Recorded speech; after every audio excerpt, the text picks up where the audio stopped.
আজকে আমরা জেনে নিই স্পাইনের আর একটা সমস্যা সম্বন্ধে। নামটা আগে বলে নিই, নামটা হচ্ছে স্পন্ডাইলোলিস্থেসিস। লিস্থেসিস কথাটার মানে হচ্ছে যে স্পাইনের হাড়গুলো আগে পিছিয়ে হয়ে যাওয়া। স্পন্ডাইলোলিস্থেসিস দু রকমের হতে পারে। একটাকে আমরা বলি রাইটিক লিস্থেসিস, যেটা আমাদের ছোটবেলা থেকে থাকে। ধরুন 8, 10, 12 বছরের বাচ্চারাও আমাদের কাছে প্রেজেন্ট করে কোমরে ব্যথা নিয়ে। যদি অত কম বয়সে বাচ্চারা আমাদের কাছে কোমরে ব্যথা নিয়ে আসে, আমাদের মনে সবার আগে এই সন্দেহটাই আছে যে সেখানে স্পন্ডাইলোলিস্থেসিস হতে পারে। এটাতে কি হয়, আমাদের স্পাইনের হাড়ে, এই হাড়টি আপনাদের অনেক সময় জন্মগত ডিফেক্টের কারণে সঠিকভাবে ডেভেলপ হয় না। ডেভেলপ না হওয়ার জন্য হাড়টার মধ্যে একটা ক্র্যাক ডেভেলপ হয়, এবং যেমন যেমন আমরা খেলাধুলো করি, বয়স বাড়ে, কোমরের উপরে লোড পড়ে, সেই ক্র্যাকটা বড় হতে থাকে।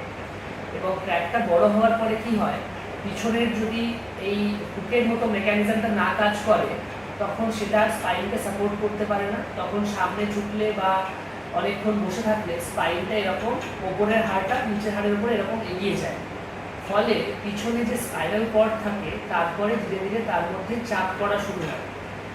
প্রাথমিকভাবে কোমরে ব্যথা তো থাকেই, তারপরে কোমর থেকে পায়ে ব্যথাও শুরু হয়। এই স্পন্ডাইলোলিস্থেসিস যদি হয়, আমাদের ডাক্তারবাবুরা, স্পাইন সার্জনরা আপনাকে এক্স-রে বা এমআরআই অ্যাডভাইস করেন, কখনো কখনো সিটি স্ক্যান অ্যাডভাইস করেন, এবং আপনার ডায়াগনোসিসটা কনফার্ম হয়। সেই ডায়াগনোসিস হয়ে যাওয়ার পরে ডাক্তারবাবু আপনার পেশেন্টের বয়স, কতটা অসুবিধা, এই সমস্ত বিচার করে একটা ট্রিটমেন্ট প্ল্যান তৈরি করেন। এবং এই স্পন্ডাইলোলিস্থেসিস বা হাড় ছেড়ে যাওয়া বড় বয়সেও হতে পারে। সাধারণত মহিলাদের বেশি হয়, এবং এইটা বড় বয়সী হলে আরেকটু পরে গিয়ে হাড় আগে সরে যায় এবং নার্ভে চাপ পড়ে।